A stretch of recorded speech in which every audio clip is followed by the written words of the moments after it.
For more than 6 decades, the Gladiators Motorcycle Club maintained a low-key presence in the Australian outlaw bikie landscape. While the club was one of the oldest in the country, it was rarely in the news for violent incidents or public conflicts. Based in Maitland, in the Hunter Valley of New South Wales, the Gladiators' reputation was built on strong territorial roots, quiet loyalty among members, and an almost old-fashioned approach to outlaw club life, keeping to their patch, minding their own affairs, and avoiding headline-grabbing wars with other clubs.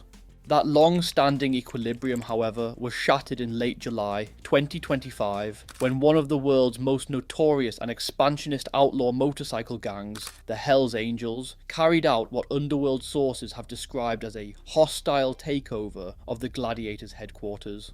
The incident, which unfolded at the Gladiators Horseshoe Bend clubhouse, marked the most significant challenge to the club's dominance in its home city since its founding. This video explores the rise and history of the Gladiators MC, the nature of the Hells Angels incursion, and the police strategies aimed at containing the escalating tensions, offering a detailed look at a confrontation that could reshape the Hunter Valley's outlaw motorcycle landscape.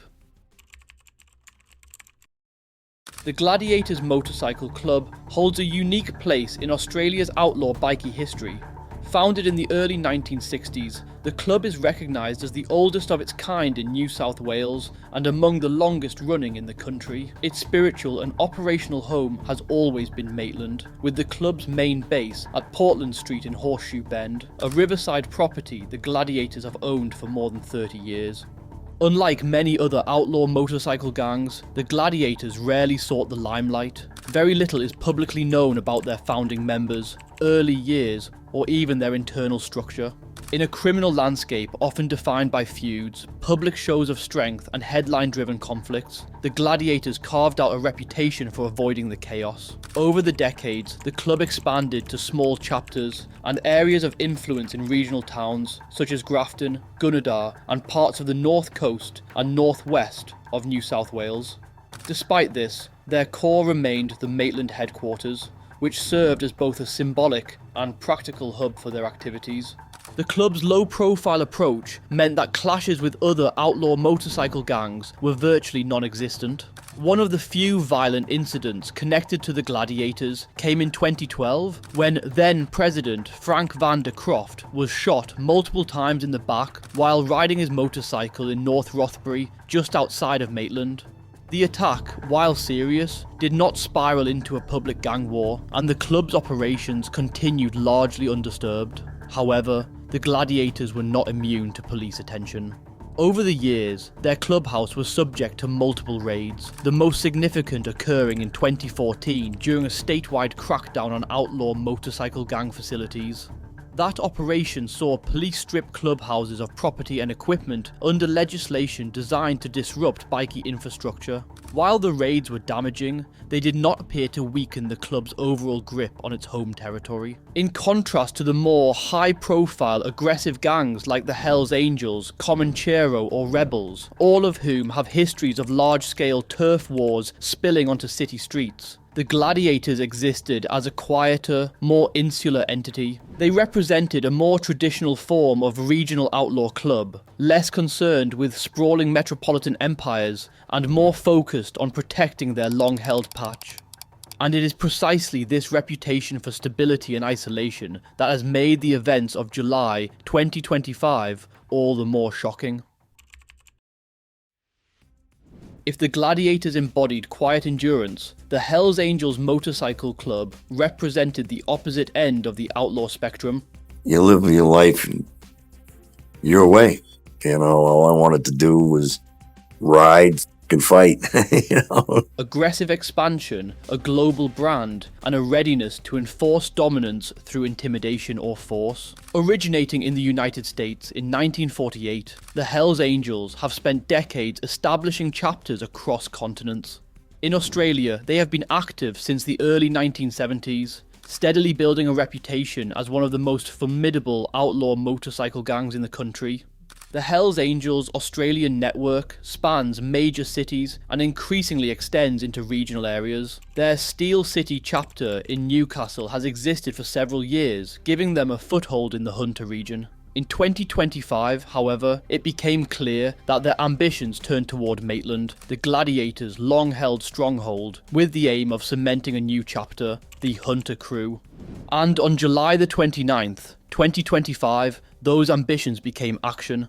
According to police sources and eyewitness account, around 50 masked and armed Hells Angels members stormed the Gladiators clubhouse, took control of the property, and presented those inside with a stark ultimatum: pledge allegiance to the Hells Angels or face expulsion. The fallout was immediate and dramatic. Some gladiators opted to patch over to the Hells Angels, swapping allegiances under pressure. Others were outright expelled. This internal crisis marked not just the physical loss of territory, but a fracturing of club loyalty that challenged decades of solidarity. The confrontation escalated further on July 30th when a burning vehicle was intentionally driven into the clubhouse gates and shed. The blaze was widely seen as an act of vengeance, a symbolic strike against the takeover. A 73-year-old man was found at the scene with burns and was taken to the hospital, later coming under police guard as a suspect in the arson attack. Whether bullets had punctuated the blaze remained under investigation. Beyond Maitland, the takeover sent ripples through other areas traditionally associated with the Gladiators. Members and associates in Grafton, Gunnedah, and other regional towns expressed concerns about the potential spread of conflict and the possible loss of more territories to the Hells Angels. Within days, the almost invisible reign of the Gladiators ended abruptly, replaced by the unmistakable shadow of a more aggressive and expansionist club. The events of July 2025 prompted a swift and strategic response from the New South Wales Police. Within hours of the takeover, the State Crime Command's Raptor Squad North, a specialist anti-bikie unit tasked with monitoring and disrupting outlaw motorcycle gang activity, launched a major operation in the Hunter region. Their goal was not only to investigate the incident, but to prevent it from escalating into an open turf war. Over the next 3 days, officers issued 27 public safety orders, effectively banning both Gladiators and Hells Angels members and associates from setting foot on the Maitland clubhouse property for 72 hours, the maximum duration allowed under the legislation. Alongside the public safety orders, police conducted a series of compliance checks targeting individuals connected to the conflict.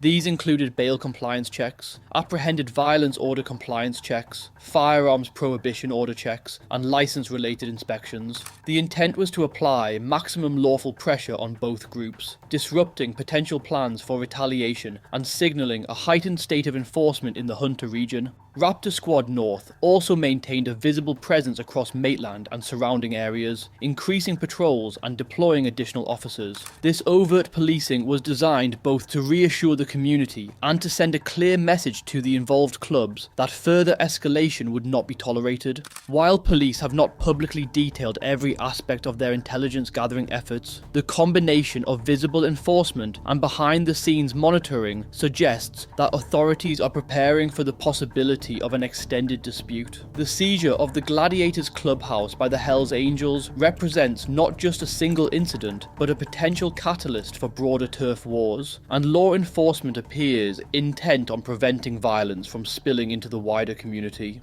The Horseshoe Bend takeover marks a turning point in the history of the Gladiators Motorcycle Club. For more than 60 years, the club occupied its corner of the Hunter Valley with a degree of stability rarely seen among outlaw motorcycle gangs. However, the hostile invasion by the Hells Angels disrupted that legacy. It is not simply the loss of a clubhouse, but a symbolic defeat in the club's heartland. For the Hells Angels, the move represents an aggressive expansion into regional New South Wales, part of a broader strategy to consolidate power in both urban and rural areas. The creation of the Hunter Crew chapter in Maitland is a statement of intent, one that both outlaw motorcycle gangs and the police have taken seriously. For the wider Hunter bikie scene, the takeover raises questions about the future balance of power.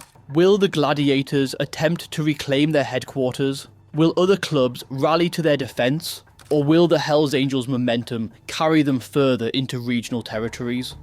Authorities have moved quickly to contain the immediate risk of violence, but the underlying tensions remain unresolved. The Gladiators, once a model of quiet resilience, must now decide whether to adapt, resist, or fade into the background as the Hells Angels solidify their hold. But in an environment where territory equals influence, the battle for Horseshoe Bend could be just the beginning. This is going to be an ongoing situation, and I'll make sure to keep my eye on any developments. If you want more stories from the Australian underworld, please consider subscribing and liking this video. It really helps me out and helps the channel grow.